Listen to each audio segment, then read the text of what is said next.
Sous la surface immaculée d'un des bâtiments les plus surveillés de la planète se cache une histoire que peu de gens connaissent vraiment.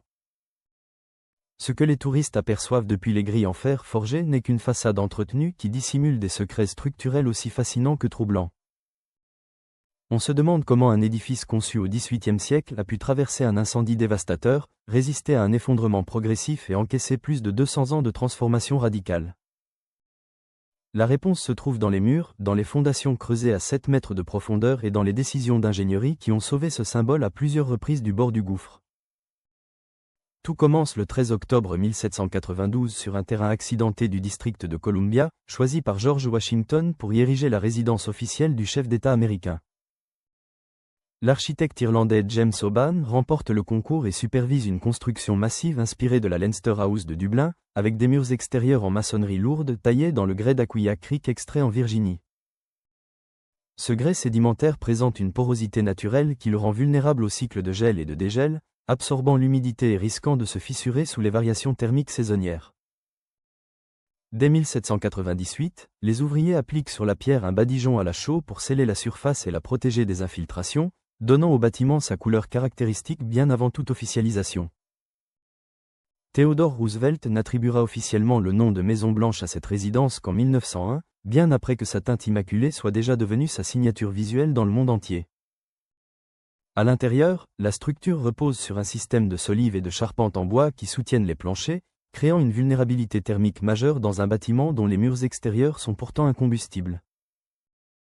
Avant de poursuivre cette plongée dans les entrailles d'un monument historique, si tu découvres cette chaîne aujourd'hui, sache que chaque abonnement et chaque activation de la cloche de notification donne de la force concrète à ce travail de recherche et de narration, alors prends 10 secondes pour t'abonner et activer la cloche, c'est ce qui nous permet de continuer à produire des contenus comme celui-ci. En novembre 1800, John Adams s'installe dans un édifice encore inachevé, sans plomberie ni chauffage central, avec pour seul confort des foyers ouverts qui exigent un approvisionnement manuel en bois absolument quotidien. La première rupture majeure survient le 24 août 1814, lorsque des soldats britanniques mettent le feu à la résidence présidentielle dans le contexte de la guerre de 1812. Les flammes consument l'intégralité des planchers, des escaliers et de la charpente en bois, mais épargnent les murs extérieurs en grès, dont la masse minérale résiste, même si la chaleur intense fragilise durablement la cohésion interne de la pierre.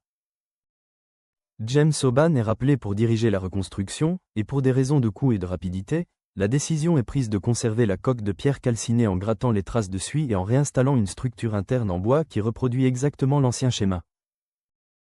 En 1817, la Maison Blanche est de nouveau opérationnelle, mais elle dissimule sous ses nouvelles couches de peinture des murs fragilisés par la chaleur et une charge structurelle qui ne cessera d'augmenter décennie après décennie. Tout au long du XIXe siècle, les présidents successifs ajoutent des innovations sans jamais renforcer l'ossature de base, introduisant l'eau courante via des tuyaux en plomb en 1833, le chauffage à air chaud en 1840 et le gaz en 1848. Chaque installation nécessite de percer les murs porteurs en maçonnerie et d'entailler les poutres pour faire passer les conduits, affaiblissant progressivement et de manière cumulative la résistance mécanique de l'ensemble de la structure. L'arrivée de l'électricité en 1891 introduit des kilomètres de câblage électrique dissimulés derrière des boiseries sèches, augmentant significativement le risque d'incendie dans un bâtiment dont la charpente est déjà fragilisée par des décennies de modifications successives. En 1902, l'aile ouest est construite sous Theodore Roosevelt pour séparer les espaces de travail des appartements privés, mais le bâtiment principal continue de souffrir d'une surcharge structurelle croissante sans jamais recevoir les renforts nécessaires. En 1927, l'ancien toit en bois est remplacé par une structure en acier et en béton pour aménager un troisième étage, reportant une charge massive sur des murs et des poutres qui n'ont jamais été conçus pour la supporter. En 1948, sous Harry Truman, les premiers signes visibles de défaillance apparaissent, un lustre oscillant de manière inexpliquée dans la grande salle et un affaissement constaté dans les appartements privés du premier étage. Les ingénieurs mandatés concluent que les solives porteuses présentent un fléchissement structurel critique rendant l'édifice officiellement dangereux pour ses occupants, bien loin des anecdotes romantiques qui ont longtemps circulé sur cet épisode. Entre 1949 et 1952, une opération sans précédent est lancée, consistant non pas à rénover mais à procéder au curage intégral du bâtiment, en conservant uniquement les murs extérieurs étayés par une forêt de poutres en acier pendant que l'intérieur est entièrement démonté. Les ouvriers creusent de nouvelles fondations en béton armé à 7 mètres de profondeur pour y ancrer une ossature interne en acier totalement indépendante de la façade en grès, créant un édifice hybride où l'enveloppe historique dissimule une cage métallique entièrement moderne. C'est lors de cette reconstruction que la Maison-Blanche acquiert ses capacités logistiques contemporaines, avec l'installation d'une climatisation centrale, d'ascenseurs performants et d'une multiplication des niveaux souterrains qui transforment l'édifice en un complexe bien plus vaste que sa silhouette extérieure ne le laisse supposer. Dans ce contexte de guerre froide, les infrastructures souterraines de sécurité sont renforcées, notamment sous l'aile et où le Presidential Emergency Operations Center est consolidé pour servir de centre de commandement en cas de crise majeure.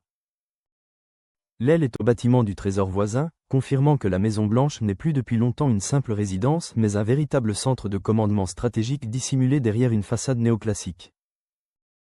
Aujourd'hui, le complexe compte 132 pièces réparties sur 6 niveaux dont plusieurs sont situées sous le niveau du sol, nécessitant plus de 2100 litres de peinture blanche pour chaque réfection complète de la façade extérieure. Le bâtiment est équipé de vitrages antiballes haute densité, de systèmes de filtrage d'air conçus pour contrer les menaces chimiques ou biologiques et de capteurs sismiques dissimulés dans les jardins environnants. L'évolution de ce monument illustre parfaitement le passage d'une architecture de prestige du XVIIIe siècle à une ingénierie de survie du XXIe siècle, où l'esthétique historique sert d'enveloppe à une structure d'acier et de béton hautement sécurisée.